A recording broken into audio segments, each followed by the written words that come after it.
बिस्मिल्लाहिर्रहमानिर्रहीम, अस्सलाम वालेकुम। आप देख रहे हैं program news night with Anika Nisar. नाज़रीन, चहम गोइयाँ तो बड़े अरसे से चल रही थी कि बातचीत हो रही है, लेकिन जब वफाकी वज़रा की तरफ से ये बात बताई जाए कि बातचीत वाकई में हो रही है, कहीं ना कहीं किसी ना किसी तरीके से नाम दिए जा रहे हैं, तो फिर सवाल नहीं बनता। फिर वाकई में एक स्टेटमेंट ऐसी आती है जिसके बाद वो तमाम दावे जो कि किए जा रहे थे कि ऐसी कोई बातचीत नहीं है, कोई डील नहीं हो रही, कोई ढील नहीं हो रही, वो सारे ऐसे लगता है कि कहीं ना कहीं कुछ ना कुछ उसके अंदर सदाकत ज़रूर थी। ऐसा लगता है कि पाकिस्तान की सियासत के अंदर एक बार फिर जोड़ तोड़ की सियासत शुरू हो चुकी है। जैसे जैसे इंतखाबात करीब आ रहे हैं और ज़िमनी इंतखाबात के अंदर पाकिस्तान तहरीक इंसाफ को कहीं ना कहीं बहुत सारी जगह पे बल्कि सुबकी उठाना पड़ रही है, वैसे ही अपोजिशन की जमातें ज़्यादा मुतहर्रिक होती हुई नज़र आ रही हैं। अपोजिशन जमातों की मुलाकात की बात मैं नहीं कर रही, मीडिया नहीं कर रहा, जिसकी वजह से हमें अक्सर औकात सुबकी का सामना या एटलीस्ट हम लोगों को निशाना बनाया जाता है कि जी देखें, मीडिया हमेशा बातचीत करता रहता है कि जी कहीं ना कहीं किसी ना किसी तरीके से कोई डील हो रही है। आज ये बात वफाकी वजीर बराए इत्तलात फवाद चौधरी की तरफ से की गई। क्या कहा उन्होंने, सबसे पहले वो सुनिए, उसके बाद फिर आगे बात करते हैं। आपस में इतनी बदएतमादी है कि हर पार्टी सोचती है कि ये ना हो कि मैं आंख झपकूं और दूसरी पार्टी जो है जाके डील कर ले। पीएमएलएन के अंदर भी एक बड़ी इंटरेस्टिंग रेस लगी हुई है। चार जो इनके बड़े लीडर हैं, जब ये किसी से मिलने गए तो चारों ने उनको कहा कि देखें जी, ये नवाज शरीफ ने तो वाकई मुल्क के साथ बड़ा बुरा किया है, आप हमें क्यों नहीं सोचते। नाम आपको पता चल ही जाएंगे। चारों पहली सफ में बैठते हैं, पता ही आप। अच्छा, जो पहली सब वाली बात है बड़ी इंटरेस्टिंग है। कल ये बात करने के बाद आज एक ऐसा ट्वीट भी आया फवाद चौधरी साहब का, जिसको मैं आपके सामने पढ़े देती हूँ। कहते हैं कि हुकूमत सियासी जमातों से बातचीत करना चाहती है। हम चाहते हैं कि इंतखाबी इस्लाहात, अदालत और एहतसाब के निज़ाम में इस्लाहात आएँ। यह अपोजिशन के बगैर मुमकिन नहीं, लेकिन नून लीग और पीपल्स पार्टी की करप्ट क़यादत अपने मुकदमात में रिलीफ के अलावा किसी और मौजू पर गुफ्तगू नहीं करना चाहती है। अगर नून लीग शरीफ फैमिली से खुद को अलहदा करती है तो ये एक मुस्बत पेशरफ्त होगी। सियासी जमातों को इखलाकी और माली करप्शन का शिकार क़यादत को बदलने की ज़रूरत है। नवाज शरीफ पर मुश्किल वक्त में कारकुनों को तनहा छोड़कर लंदन पनाहगीर हो गए ऐसे लीडर की इज्जत नहीं रहती है। तो ऐसा लग रहा है तोड़फोड़ करने की कोशिश की जा रही है पीएमएलएन की तरफ। ये पहली सफ की जो बात की है, वो पहली सफ जरा नेशनल असेंबली की क्या है। पहली सफ में बैठते हैं शहबाज शरीफ साहब। शहबाज शरीफ साहब के अलावा बैठते हैं एहसन इकबाल साहब, ख्वाजा आसिफ साहब, आपके सामने हम फुटेज भी दिखा रहे हैं, शायद खान अब्बासी साहब भी आपको नज़र आ रहे हैं, अयाज सादिक साहब भी अक्सर औकात आपको पहली सफ़ में ही नज़र आया करते हैं। तो जो पहली सफ़ है, इसके अंदर से एक जो लीडर हैं उनकी मुलाकात की बात भी की गई कि वो लंदन जाके मुलाकात हुई, उसके बाद कुछ नाराज़गी हो गई कि आपने इस तरह की बात खुद से क्यों कर दी। है तो एक कंसेंसस के साथ बात करने वाली थी, लेकिन ये कहना कि हर कोई जाकर सरपरस्ती लेने की कोशिश कर रहा है, ये बात पहली दफ़ा नहीं हुई। 14 तारीख को इंटीरियर मिनिस्टर शेख रशीद साहब ने भी कुछ इसी तरफ इशारा किया था, जरा सुनिएगा। चारों शरीफ माइनस है पाकिस्तान की सियासत में। ये चाहते हैं कि जो सर इमरान खान के हाथ पर रखा गया वो इनके हाथ पे रखा जाए। पर ये है सियासत, वो हाथ इनकी गर्दन पे तो आएगा, इनके सर पे नहीं आएगा। अब देखें, गर्दन और सर की बातें होने लगी हैं, यानी इंतखाब भी करीब आने लगा है। ये भी याद रखिए कि आज इमरान खान साहब का एक मजमून, एक बड़ा इंपॉर्टेंट मजमून, जिसके अंदर बेशतर बात उन्होंने इस्लामी तर्ज़े हुक्मरानी पर की, मदीना की रियासत में की, लेकिन एक बात ज़रूर की जो कि पॉलिटिकल है कि जो करप्शन जिसने पाकिस्तान की जड़ों को खोखला कर दिया है, उसने इदारों को भी खोखला कर दिया है। अभी किस इदारे की तरफ इशारा किया जा रहा है, ये भी सवाल पैदा होता है। पिछले दिनों के अंदर जब आपके सामने कुछ इख्तलाफात, कुछ दूरियों की बातें होने लगी थी, उसके बाद से हम लोगों को यही बताया जाता रहा कि कोई दूरी नहीं है, ऑल इज वेल। लेकिन जब सब ठीक है का नारा लगाया जाए तब कुछ गड़बड़ भी हो सकती है। इस हवाले से बात करेंगे आज। इसके अलावा एक बड़ी इंपॉर्टेंट आईपोर की institute of public opinion and research की एक ओपिनियन आया, पोल आया। उस पोल के अंदर इस सर्वे के मुताबिक आज अगर इंतखाबात हों तो पाकिस्तान तहरीक इंसाफ 28% लोगों के वोट ले सकेगी और PMLN 29% लोगों के वोट ले सकेगी।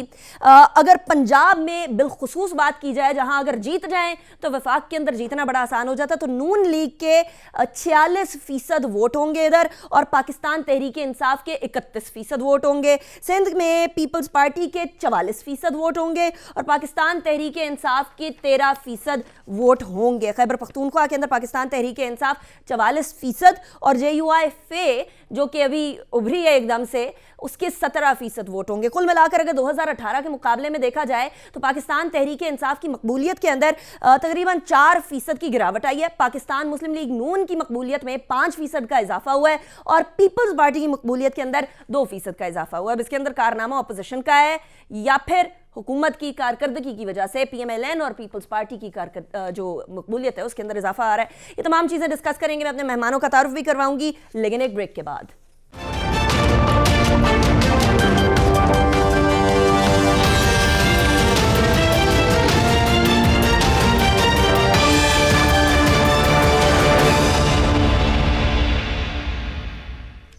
Welcome back after break. Break पे जाने से पहले आपके सामने तमाम सूरत हाल, एक तो आईपोर की जो रिपोर्ट है, सर्वे है, ये बड़ा इंकशाफ करने वाला है, लेकिन उससे पहले जो इंकशाफ हुकूमत की तरफ से किए जा रहे हैं उन्हीं की बात कर लेते हैं। मेरे साथ जो मेहमान मौजूद हैं मैं उनका तारुफ करवा दूं। इस्लामाबाद स्टूडियो से आफ्ताब जहांगीर साहब हमारे साथ मौजूद हैं, पाकिस्तान तहरीक इंसाफ के रहनुमा। बहुत शुक्रिया आफ्ताब जहांगीर साहब, आपने हमें ज्वाइन किया।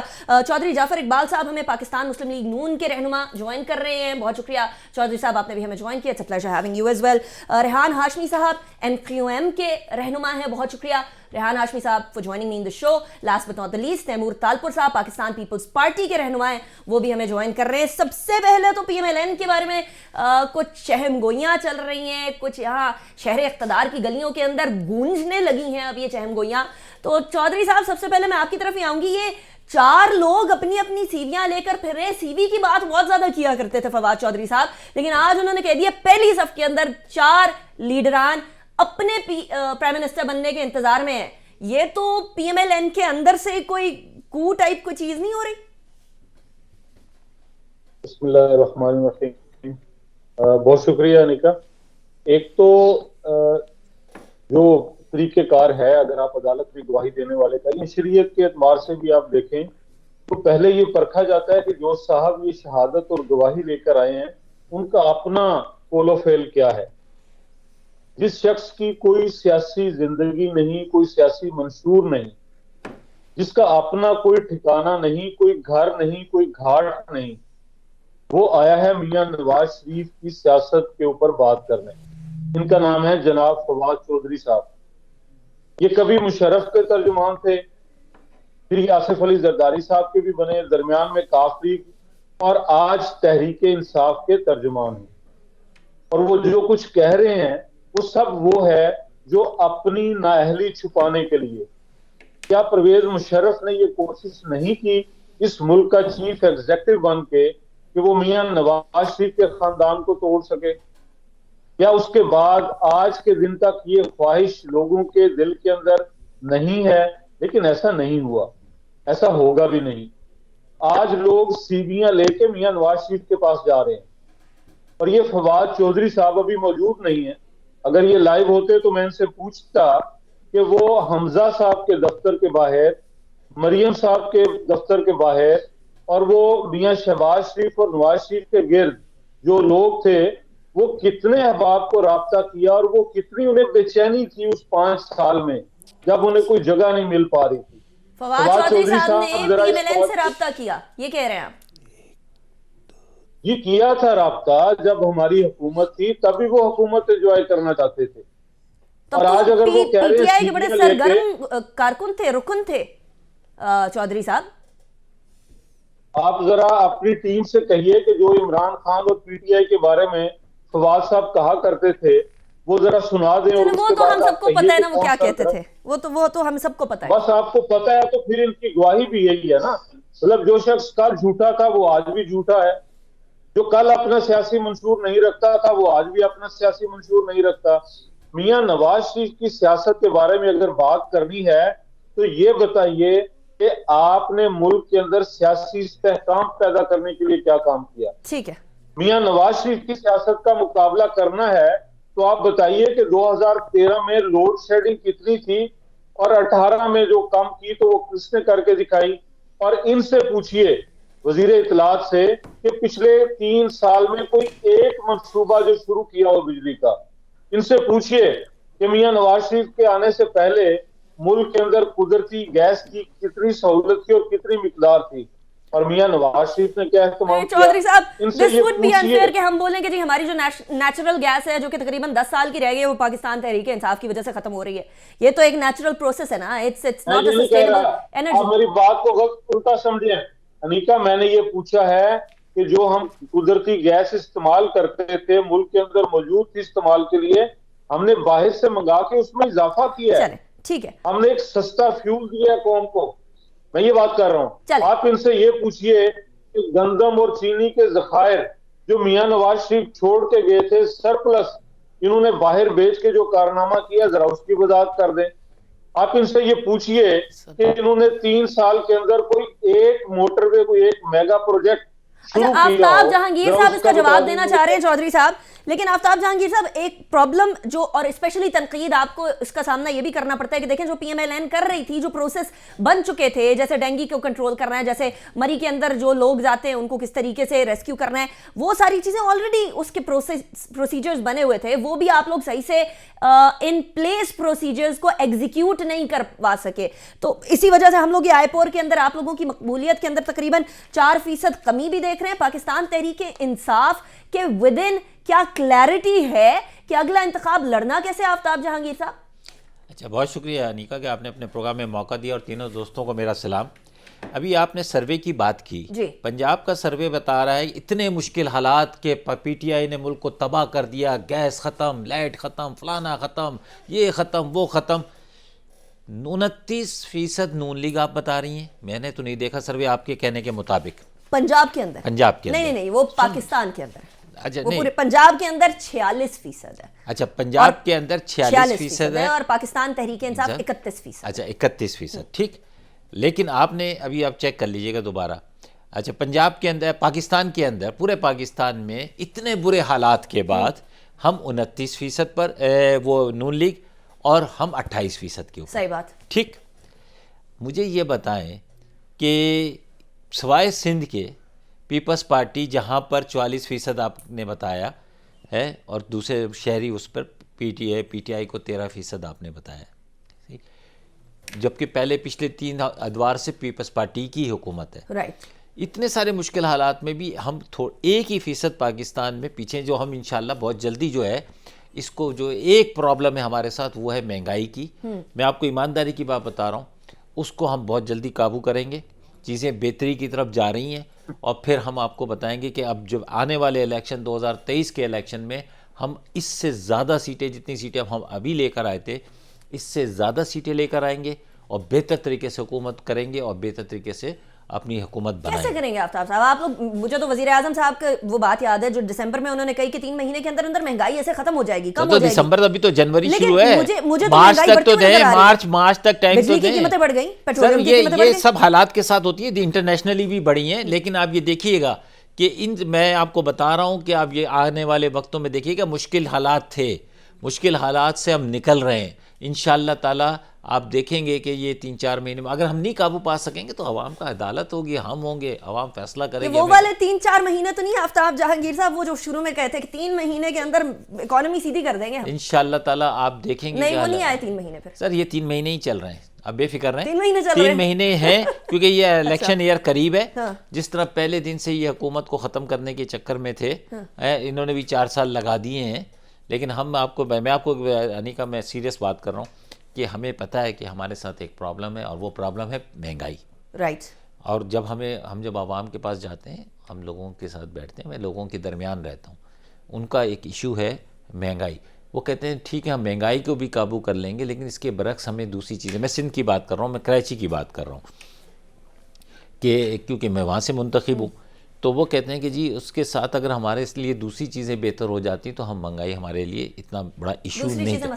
मसलन वो कहते हैं सेहत का निज़ाम हमारे लिए हो जाता बेहतर है तो हमारे लिए बहुत बड़ा रिलीफ था, स्कूल का निज़ाम हमारे लिए बेहतर हो जाता तो हमारे लिए बहुत रिलीफ थी, नौकरी, अब आप मुझे बताएं कि इस वक्त कराची में है और कितनी नौकरियां दी गई सिंध गवर्नमेंट ने? कराची 2.5 लाख के करीब दी गई ना। 2.5 लाख में से कराची को कितनी दी गई? कराची को तो से कहें दो जी। करोड़ में से कुछ नौकरियां सिंध को दे दें।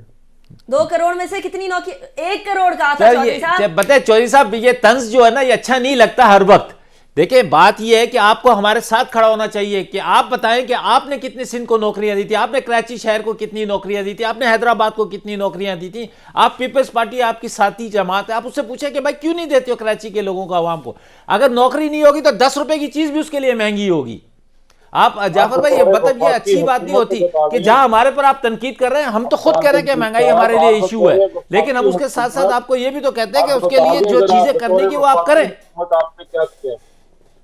आप बतौर कह रहे हैं वफाकी हुकूमत आपने देखिए क्या चौधरी किया? साहब, वैसे 18वीं तरमीम के बाद वफाकी ये इन्होंने हुकूमत 18वीं का- तरमीम क्यों की थी आपको पता है? नहीं कहा, इसलिए की की थी? थी कि इनका ये ख्वाब था, ये समझते थे कि पंजाब में हमारी हुकूमत रहेगी PMLN की, और पीपल्स पार्टी में सिंध के अंदर पीपल्स पार्टी की हुकूमत रहेगी, हमारी बादशाह चलती रहेगी इन 2 सूबों के अंदर, और अगर मौका मिल गया तो हम सूबा कौमी भी हुकूमत बना लेंगे। ये बड़ी इंटरेस्टिंग बात कर रहे हैं चौधरी साहब। आफ्ताब जहांगीर साहब आप कह रहे हैं इन्होंने इसलिए बनाई थी ताकि हम लोग पंजाब के अंदर हुकूमत करते रहे, पीपल्स पार्टी जो है वो सिंध के अंदर हुकूमत करती रहे। इसका मतलब ये है कि पाकिस्तान तहरीक इंसाफ 18वीं तरमीम के खिलाफ है? बिल्कुल खिलाफ है, मैं तो बिल्कुल खिलाफ हूं। मैं हमेशा पार्लियामेंट के अंदर भी कहता हूं कि 18वीं तरमीम की रिविजिट करने की जरूरत पीटीआई है। खिलाफ है या नहीं? आप तो पीटीआई भी खिलाफ है। मैं आपसे, क्योंकि मैं तो सूबा सिंध में इसको बर्दाश्त कर रहा हूं ना, है तो मैं तो कहता हूं कि उसको रिविजिट करने की चलें, जरूरत है। रेहान साहब भी हमारे साथ बैठे हैं। रेहान हाशमी साहब अगर जी चौधरी साहब क्विकली, फिर मैं रेहान हाशमी साहब की तरफ भी जाना चाह रही हूँ जी।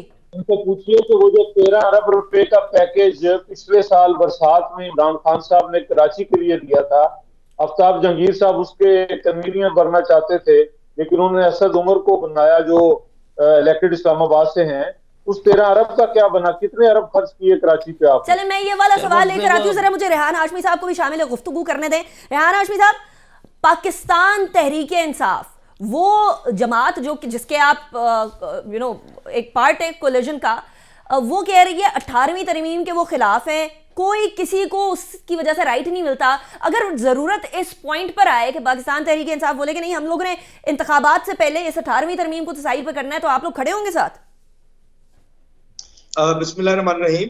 देखिए, पाकिस्तान तहरीक इंसाफ MQM पाकिस्तान की कोलिजन पार्टनर अभी भी है जी, और कुछ नुकात के ऊपर कुछ जो मशरूत हमारी हमने हिमायत की उसके नुकात थे कुछ, और वो हैं। और मैं आफ्ताब साहब की बात से, देखिए 18वीं तरमीम क्यों था, उसकी वजह ये थी कि रूट लेवल डेमोक्रेसी हो, निचली सतह तक इख्तियारात जाएं, सूबे की हद तक मरकूज ना हो, डिसेंट्रलाइजेशन हो। आफ्ताब साहब की बात से मैं बिल्कुल मुत्तफिक हूं कि सिंध में 18वीं तरमीम के नुकसानात हो रहे हैं, तावख्ते के डिसेंट्रलाइजेशन की तरफ ना जाए। मिसाल, सबसे बड़ी मिसाल उसकी यह है कि नेशनल फाइनेंस कमीशन का अवार्ड होता है, पहले नाजमीन या इलाकों में जो काम होते थे वो डायरेक्टली कलेक्शन से होते थे, आज वो कम से कम टैक्सेस जाते हैं फेडरल गवर्नमेंट वो टैक्सेस NFC के जरिए प्रोविंसेस को देती है। सिंध ने प्रोविंशियल फाइनेंस कमीशन का अवार्ड नहीं किया, तो उससे क्या हो रहा है कि वो जो पहले पैसे डिस्ट्रिक्ट सतह पे उतरते थे, वो वहां पर डेवलपमेंट का काम तो दूर की बात, वो प्रोविंशियल फाइनेंस कमीशन की मीटिंग नहीं हो रही। उसकी वजह क्या है कि प्रोविंस ने अपने पास इख्तियारात मरकूज किए हुए। 18वीं तरमीम का एक मकसद ये था कि लोगों को उनके डोर स्टेप पे सहूलियात फराहम हो। अब उसकी मिसाल देख लें, सिंध में क्या हो रहा है कि एक वाहिद बदकिस्मत शहर, एक वाहिद बदकिस्मत सूबा के जहां पर कचरा उठाने का इख्तियार भी चीफ मिनिस्टर ने अपने पास रखा हुआ हो, बिल्डिंग कंट्रोल के मामलात हो या दीगर मामलात हो, तमाम चीजें अपने पास रखी हुई। ये तो डिवॉल्व होना चाहिए था। आर्टिकल 140A के बिल्कुल बरखिलाफ है ये, जो कि एडमिनिस्ट्रेटिव और फाइनेंशियल पावर्स का कहता है। तो इनकी बात इस हद तक तो दुरुस्त है। लेकिन रेहान हाशमी साहब, आप लोगों में जो वसीम अख्तर साहब थे उस टाइम पर, बाकी तमाम जमातें इस्लामी, PSP, यही तो आप लोगों के ऊपर भी इल्जाम लगाती रही कि आप लोगों के पास भी पैसे जो आ रहे हैं, फंड्स जो आ रहे हैं, उसको आप कराची के ऊपर लगाने की बजाय कहीं ना कहीं खुर्द-बुर्द कर रहे हैं। इवन ये कि MQM के अपने कुछ जो फैक्शंस नाराज हैं उनकी तरफ से भी यही सदाएं बुलंद होती थी। तो क्या सिर्फ मामला ये है कि पैसे आते नहीं है, पैसे आते हैं और कहीं गायब हो जाते हैं? देखिए, मैं तो आपसे फैक्चुअल बात कर रहा हूं ना। कई अरब रुपया ताहाल वाजिबुल अदा है सिंध हुकूमत ने, जो कि प्रोविंशियल फाइनेंस कमीशन के अवार्ड के जरिए डिवॉल्व करने नहीं दिए। ये रिकॉर्ड की बात कर रहा हूँ। ठीक अभी जो भी काम हो रहे हैं फेडरल गवर्नमेंट का जो कराची पैकेज है जिसका मुतालबा इनकम करती रही है उसके जरिए हो रहा है। अच्छा, हमें तवक्कुआत पीपल्स पार्टी से थी और भी हैं। क्या आप प्रोविंस को देख रहे हैं? आपको तो चाहिए था नेगोशिएट करते। आपने जमहूरियत के ऊपर बहुत सारा काम किया है, आपने डिक्टेटर्स के खिलाफ आप नबर्द आजमा हुए हैं, आपसे तो तवक्कुआत ज्यादा थी। चले, उन्होंने लेकिन आपके बारे में कुछ कहा है, रेहान हाशमी साहब, उन्होंने आपके और पाकिस्तान तहरीक इंसाफ के बारे में कुछ कहा है। सईद गनी साहब ने आज सुबह क्या फरमाया है उसके बारे में मैं बात करूंगी, लेकिन मुझे ब्रेक पे जाने दीजिएगा। ब्रेक के बाद वापस आते हैं, उसके बाद फिर गुफ्तगू को मजीद आगे बढ़ाएंगे। एक तरफ कोएलिशन जमाते हैं, दूसरी तरफ अपोजिशन, क्या होने जा रहा है आफ्टर ब्रेक।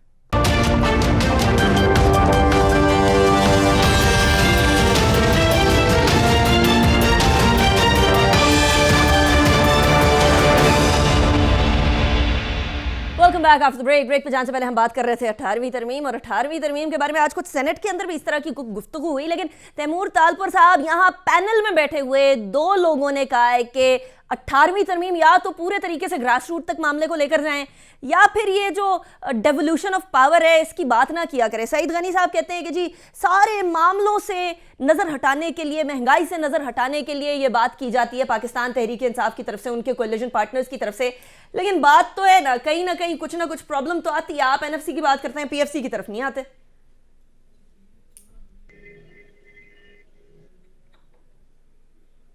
तैमूर तालपुर साहब। जनाब, हमने तो हमेशा असूल की ही बात की है और असूल की बात करते रहेंगे।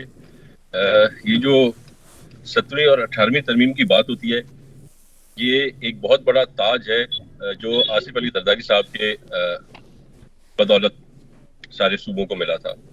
कोई भी हुक्मरान अपने वफाक से पावर्स लेके सूबों को देने के लिए तैयार नहीं था, और ना ही कोई प्रेसिडेंट अपने powers prime minister of Pakistan को देने के लिए तैयार था। तो ये एक ऐसी चीज है जिसके लिए पूरा मुल्क गुन गाता है। और आज जो कुछ काम हम कर रहे हैं सिंध सूबे के लिए, जो तरक्की हो रही है सिंध में, जो हमारे रोड, रास्ते, ओवरहेड ब्रिजेस, अंडर पासेस बन रहे हैं, NICVDH है, national institute of child care है, सिंध के हर डिस्ट्रिक्ट में हम स्टेट ऑफ द आर्ट एक अस्पताल कम से कम बना चुके हैं। ये वाहिद सूबा है जिसमें साइबर नाइफ जैसे इलाज, लेकिन हेल्थ कार्ड देने को आप तैयार नहीं है, कहीं पीटीआई को कोई फायदा ना मिल जाए। आप जरा रिव्यूज तो लेना, आप जरा अभी प्रेजेंट रिव्यूज लें कि जो हो रहा है पंजाब में, जो शिकायतें आ रही हैं हेल्थ कार्ड की, और जो करप्शन के किस्से आ रहे हैं हेल्थ कार्ड के। अल्लाह ना करे हम कभी हेल्थ कार्ड लें, हमारे पास तो अनलिमिटेड फ्री इलाज है।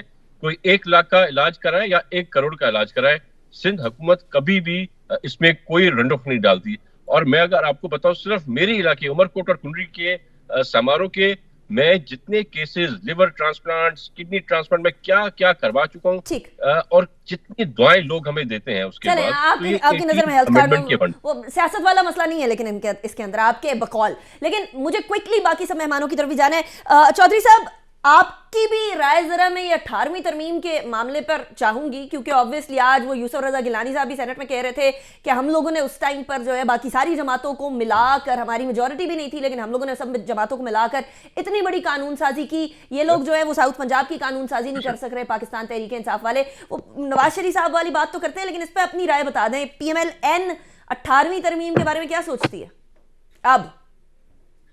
हम नहीं अब भी वही सोचते हैं जो पहले सोचते थे, और सारी जमातें उसका हिस्सा थी और इख्तियारात सूबों को दिए गए।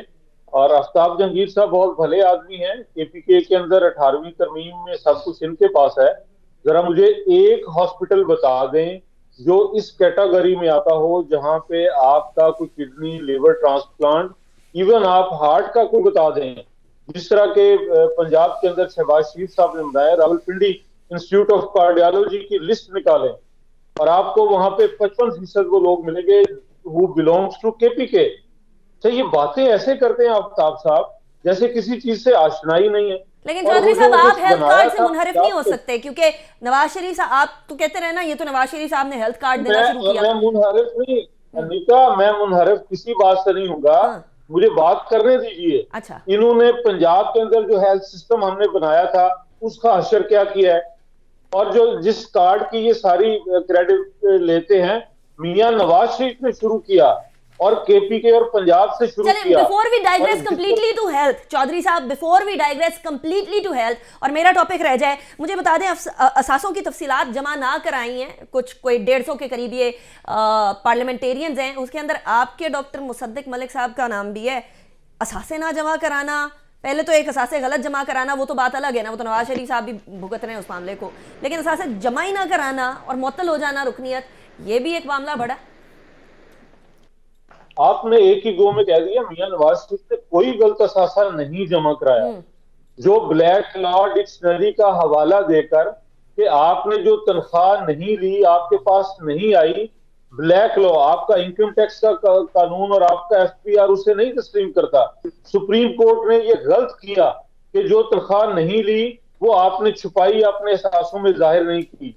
मियां नवाज शरीफ का कोई एसेट डिक्लेरेशन का केस नहीं है उनके खिलाफ। चले, तो आपका मौकफ वही है, वही स्टैंड करते हैं। आफ्ताब जहांगीर साहब, सिर्फ वो नहीं है, असासों के बारे में तो आप लोग बड़े सेंसिटिव है ना, कि पाकिस्तान तहरीक इंसाफ साफ शफाफ तमाम चीज़ें अवाम के सामने ला कर रखेगी, कोई चीज़ छुपाएगी नहीं।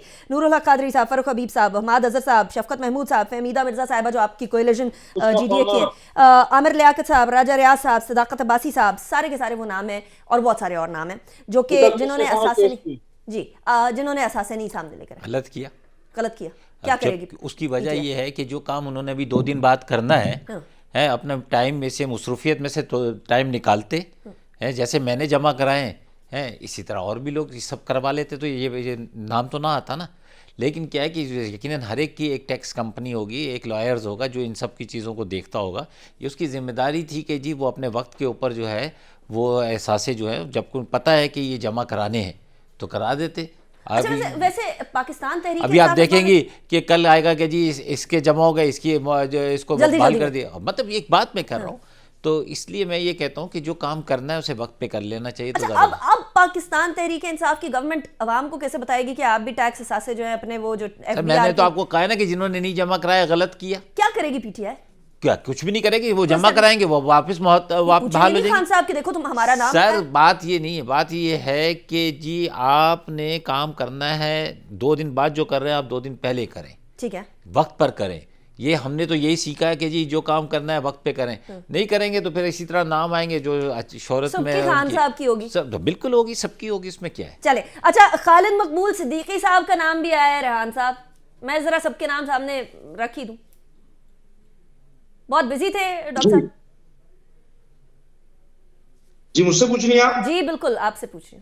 अच्छा, मैं ये अर्ज कर रहा हूँ, देखें पार्लियामेंटेरियंस का एसेट डिक्लेरेशन के हवाले से एक बहुत ही सादा फॉर्म है और उसको फिल जो इनकम टैक्स लॉयर होता है, यूजुअली हम इनकम टैक्स लॉयर से अपने करवाते थे और वो साल से चल रहा होता है, क्योंकि एफबीआर में जो आप डिक्लेयर कर रहे होते हैं अपने सासे और टैक्सेस, उसी को रिफ्लेक्ट करना होता है आपने अपने एसेट डिक्लेरेशन फॉर्म में। और जो अमूमी तौर पर पार्लियामेंटेरियंस, मेरे नजर से जो मेरी ऑब्जर्वेशन है, कोई इल इंटेंशन नहीं होती। आफ्ताब साहब की बात बिल्कुल दुरुस्त है कि उसमें लेट हो जाता है, डिले हो जाता है, लेकिन मैंने कभी भी नहीं सुना कि किसी पार्लियामेंटेरियन ने खासतौर पर नेशनल असेंबली के लेवल पर अपने असासे देर से तो जमा कराए हो एसेट डिक्लेरेशन के फॉर्म को, लेकिन ऐसा नहीं है कि उन्होंने छुपाया हो। छुपाना अलग चीज है और असासे डिक्लेरेशन फॉर्म को सबमिट कराने, साहब जैसे लोग भी होते हैं ना, पहले करा छोड़ते हैं, वो कह रहे हैं गलत है। मैंने बताया ना कि ये तो वकील का काम होता है, जो आपका जो भी है वो कर लेता है, उसमें कोई ऐसा नहीं है। जब बाज़ दफा डिले हो जाता है तो, लेकिन ये कि वक्त पर हो जाए तो ज्यादा बेहतर है, फिर ये आप सवाल ना कर सके हमसे, वो सवाल ही ना कर सके। लेकिन अब सवाल करने का मौका तो दे दिया ना रेहान साहब। नहीं, ये कोई इतना बड़ा सवाल नहीं है, कोई मसला नहीं, कोई इतना बड़ा नहीं है, नहीं। हम लोग आप पिछले साल भी अच्छा अनिका, पिछले साल भी हुआ था, लेकिन एक भी कोई ऐसा शख्स नहीं है कि जिसने पिछले साल का आज तक ना जमा कराया। अच्छा, मतलब हम भी अपने टैक्स जो आपको एट सोर्स टैक्स कट जाता होगा, तनख्वाहें बड़ी बड़ी, अगर आपका इदारा नहीं जमा कराता तो वो उसका कसूर है। फाइलर है ना, हाँ, तो उसका तो कसूर फिर इदारे का ना, वो तो हमें फाइल करना पड़ता है ना। लेकिन एनीवे रेहान हाशमी साहब, नाम तो फिर भी आया ना, तो खालिद मकबूल सिद्दीकी साहब का डिले हो गया, आप भी यही कह रहे हैं डिले हो गया, कोई इसके अंदर इल इंटेंशन नहीं थी, that is what you are saying, right? जी, ये तो एक जनरल बात है ना कि इसमें इल इंटेंशन कैसे हो सकती है। हाँ, असासे को गलत शो करना, और ये डिक्लेरेशन फॉर्म है जो कि एफबीआर में जमा होते हैं टैक्सेस, और वहां पर डिक्लेरेशन जो होती है उसको पार्लियामेंटेरियंस के लिए एक अलग एसेट डिक्लेरेशन फॉर्म है, वो election commission of Pakistan usually करता है, और उसको डिक्लेयर करके इलेक्शन कमीशन ऑफ पाकिस्तान में अमूमी तौर पे जमा कराया जाता है। वो एक फॉर्म की सूरत में होता है, बहुत I understand what you saying. अच्छा तैमूर तालपुर साहब, लास्ट कमेंट, मेरे पास सिर्फ 30 सेकंड्स रह गए।